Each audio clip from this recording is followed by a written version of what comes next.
Everyone, welcome back to my channel. तो आज मैं आपके लिए लेकर आई हूँ एसएसटी के ज्योग्राफी का चैप्टर 1, पृथ्वी की आंतरिक संरचना। पृथ्वी जितनी ऊपर से दिखने में कठोर होती है, क्या वो सच में अंदर से ऐसी ही है? क्या आपने कभी सोचा है कि अंदर से पृथ्वी कैसी है? तो आज हम इसी के बारे में बात करेंगे और आपकी यूपी टेट में इसमें से काफ़ी क्वेश्चंस डायरेक्ट देखने को मिले हैं।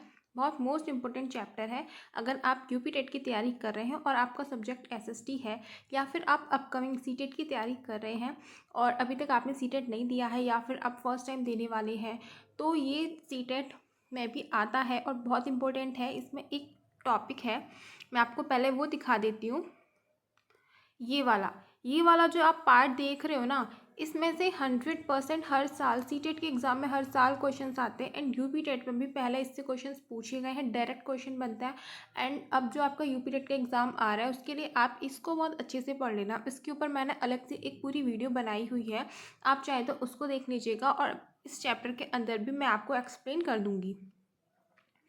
तो चलिए शुरू करते हैं।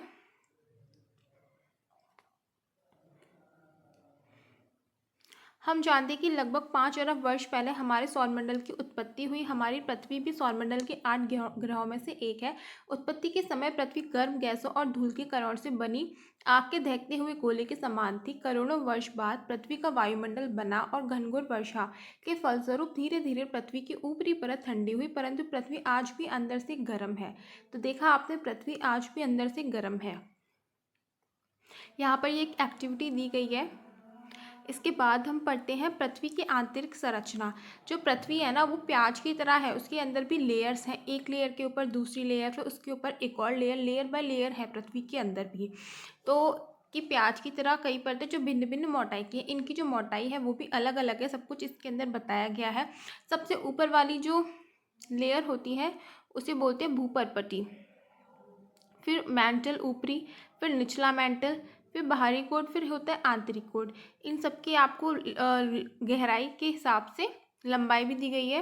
अब इसको हम 1 बाय 1 नीचे देखते हैं। यहाँ पर आपने देखा होगा, ये भी एक डायग्राम दिया हुआ है। आपने देखा कि हमारी पृथ्वी अंदर से 3 परतों से विभाजित है, भूपर्पटी, मैंटल और क्रोड। भूपर्पटी सबसे ऊपर की परत को बोला जाता है, उसके बाद आता है आपका मैंटल, उसके बाद आता है क्रोड।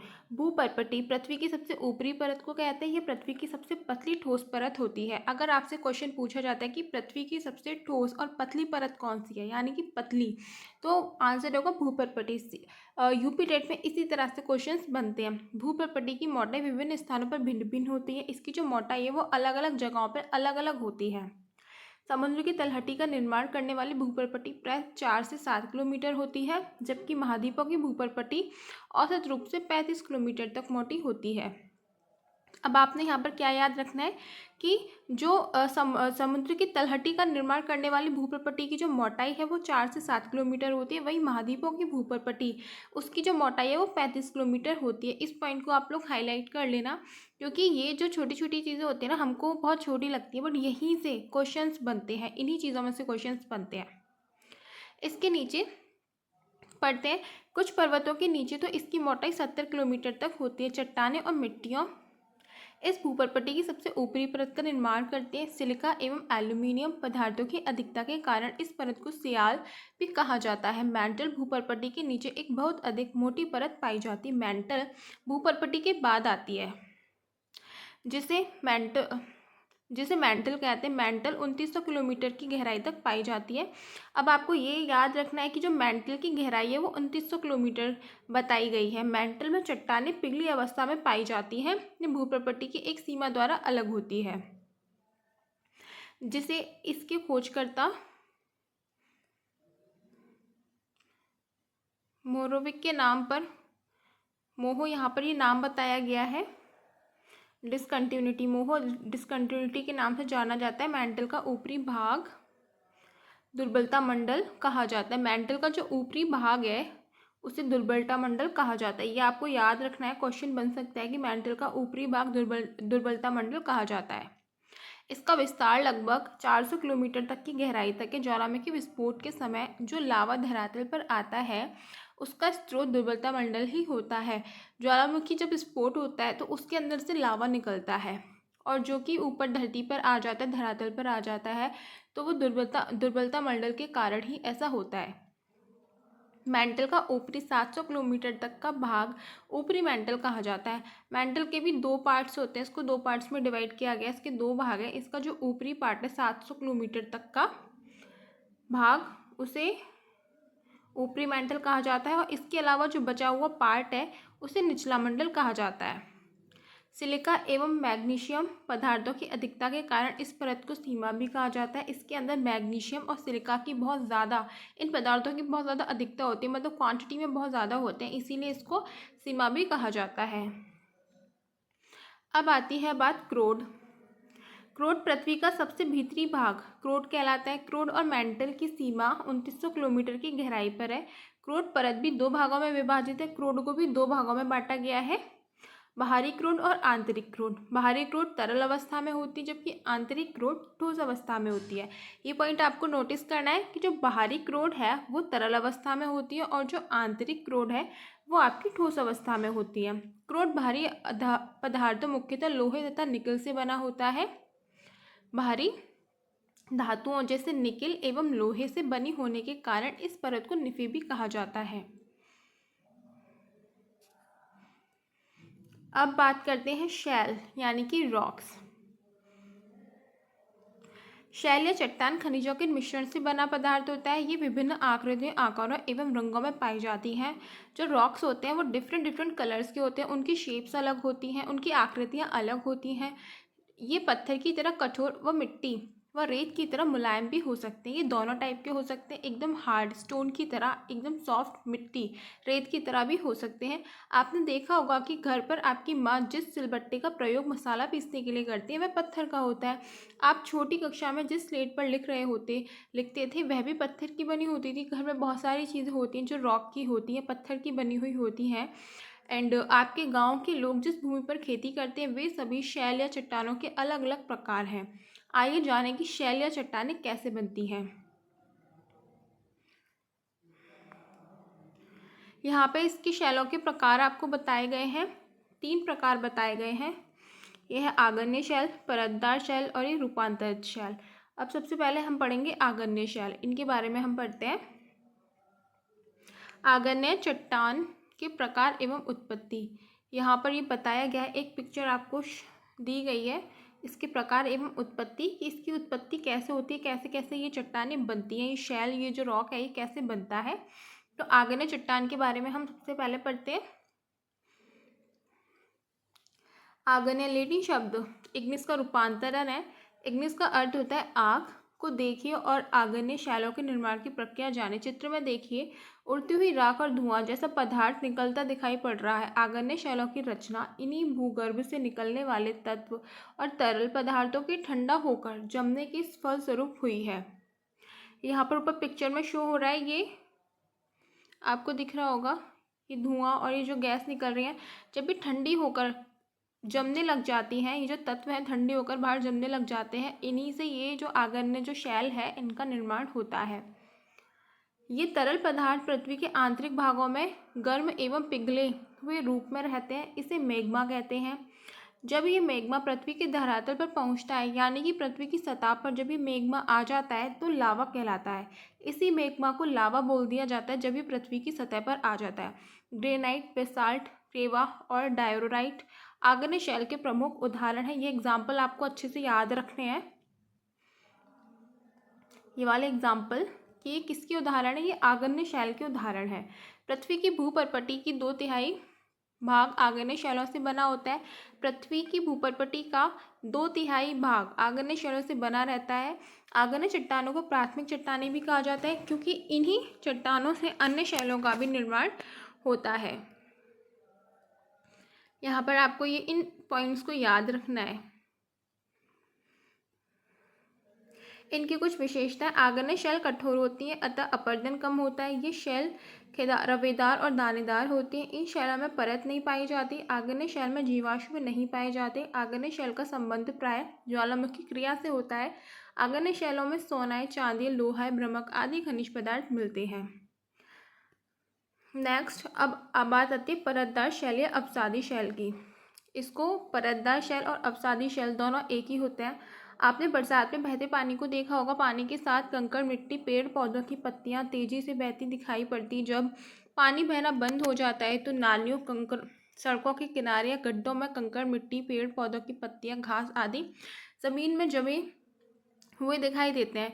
इसी प्रकार परतदार शैलों का निर्माण होता है। अवसादों या मलबा जमा होने के कारण जब शैलों के छोटे छोटे कणों को पवन, बहता पानी या हिमानियों अपने साथ उठा या बाहर ले जाती हैं और उन्हें समुद्र के तल या भूभाग पर परतों में जमा करते हैं, तो इन जमी परतों की मोटाई हजारों मीटर होती है।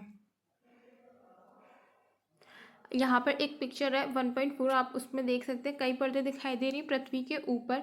इन चौथाई भाग में परतदार शैल पाई जाती। लोयस का जमाव वायु निर्मित परतदार चट्टान का सबसे प्रमुख उदाहरण होता है।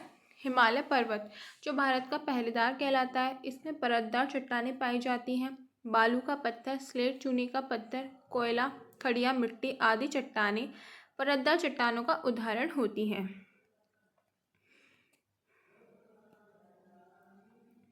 इसका अनुभव आप इस प्रकार कर सकते हैं।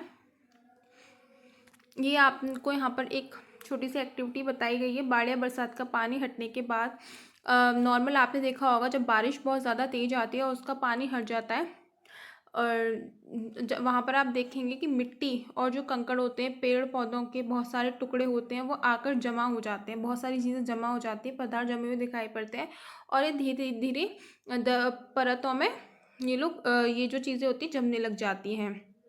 इसी प्रकार परतदार शैलों का निर्माण होता है। और बस यही एक तरीका होता है जिससे कि परतदार शैलों का निर्माण होता है।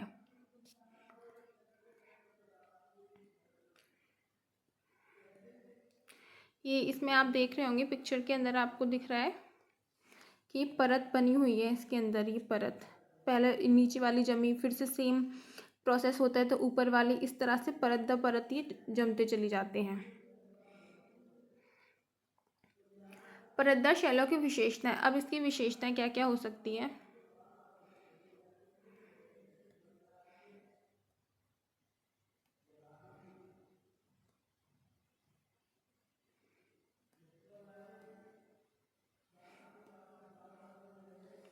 परतदार शैल का निर्माण चट्टान, चूर्ण तथा जीवावशेषों एवं वनस्पतियों के एकीकरण से होता है। अतः परतदार शैल में जीवाश्म पाए जाते हैं। यह आपको याद रखना है कि जीवाश्म परतदार शैल में पाए जाते हैं। परतदार शैलों में परतें पाई जाती हैं, परंतु ये शैल रवेदार नहीं होते हैं।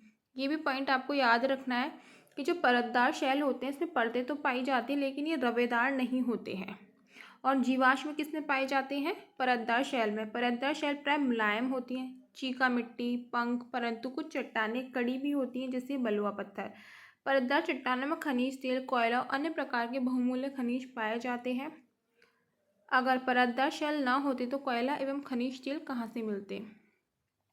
क्रियाकलाप। अपने आसपास के पूजा घरों, दर्शनीय इमारतों को देखिए। ये यहाँ पर आपको एक एग्जाम्पल दिया हुआ है कि आप कहाँ से इस सबको मतलब लाइव देख सकते हैं। आपके आसपास भी ये सारी चीज़ें होती हैं। अब बात करते हैं रूपांतरित शैल, मेटामॉर्फिक रॉक। रूपांतरित शैल, जैसा कि शब्द रूपांतरण से पता चलता है कि ये चट्टानें अन्य चट्टानों के रूप परिवर्तन के फलस्वरूप बनती हैं। ये चट्टानें वो हैं जो दूसरी चट्टानों, जो हमने पहले जो चट्टानों के बारे में पढ़ा है उसी के अंदर हम लोग चेंज कर देते हैं। उनके जो रूप है उसको मतलब बदलते हैं, उसके अंदर रूपांतरित करते हैं, उन चीज़ों को बदलते हैं, परिवर्तन कर देते हैं उन्हीं शेल्स के अंदर, तो एक नया शेल बनकर आता है जिसको रूपांतरित शेल बोला जाता है।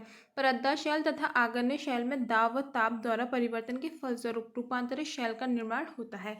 उन्हीं जो रॉक्स हैं, जैसे कि परतदार शैल और जो आगन्य शैल है, उसके अंदर दाब और जो ताप है उसके अंदर परिवर्तन होता है, तो उसी परिवर्तन के कारण रूपांतरित शैल का निर्माण हो जाता है। रूपांतरण की प्रक्रिया के दौरान चट्टान या संघनन तथा रूप रंग बदल जाता है, परंतु चट्टान में किसी प्रकार का विघटन या वियोजन नहीं होता। उदाहरण के लिए कच्ची मिट्टी से ईंट बनना। आपके घरों में लगने वाली ईंट का निर्माण कैसे होता है? गीली मिट्टी को सांचे में दबा देते हैं और जो कच्ची ईंट बनाई जाती है और कच्ची ईंट को फिर उसको पकाते हैं, आग के ऊपर उसको पकाया जाता है, उससे पक्की ईंट बन जाती है। ठीक इसी प्रकार से भूपरत के नीचे दाब व ताप द्वारा शैल से स्लेट, डोलोमाइट तथा खड़िया मिट्टी जो अत्यधिक ताप के कारण संगमरमर में बदल दिए जाते हैं, कोयला हीरे में बदल दिया जाता है। ये चट्टानें बहुत उपयोगी होती हैं। आजकल लोग घरों में, फर्श, मकानों में या अन्य स्थानों पर संगमरमर या का प्रयोग करते हैं। यह संगमरमर चूने के पत्थर का रूपांतरित शैल होता है। आपने ताजमहल को देखा या नाम सुना होगा। यह दर्शनीय इमारत सफ़ेद संगमरमर की बनी है। विश्व की 7 आश्चर्यजनक इमारतों में ताजमहल का नाम शामिल है। रूपांतरित शैल की एक विशेषता है। ताजमहल आप सबको पता होगा आगरा में है। रूपांतरित तो चट्टानें ताप व दाब के द्वारा बनती हैं। रूपांतरित शैल का भी पुनः रूपांतरण होता है, जैसे संगमरमर पर बालू का पत्थर व क्वार्ट्ज से क्वार्ट्जाइट रूपांतरित चट्टान बनती है। यह काफ़ी कठोर होती है। चीका के तत्व एवं अन्य खनिज बदलकर अभ्रक बनता है और अत्यधिक ताप व दबाव के कारण शिस्ट का निर्माण होता है। नीचे चट्टान का महत्व बताया गया। रिक्त खाने में चट्टान लिखिए। ये यहाँ पर एक्सरसाइज दी गई है। इसके अंदर की जो एक्सरसाइज है ना, ये भी आपने करनी है, क्योंकि है ना इसमें से भी क्वेश्चन बनते हैं। तो निम्नलिखित प्रश्नों के उत्तर दीजिए। पृथ्वी के आंतरिक परत का नाम, भूपर्पट्टी की सबसे अत्यधिक मोटाई, ज्वालामुखी विस्फोट से निकलने वाला लावा कहाँ एकत्रित रहता है, ये आपको भी बताया था। ये सारी इसकी अब एक्सरसाइज दी गई है। इसके बाद आपका नेक्स्ट चैप्टर शुरू होता है, जिसको हम कल शुरू करेंगे। और तब तक आपको वीडियो अच्छी लगी तो लाइक और शेयर कर देना। मिलते हैं नेक्स्ट वीडियो में। मैं इसके PYQ भी जल्दी लेकर आऊँगी।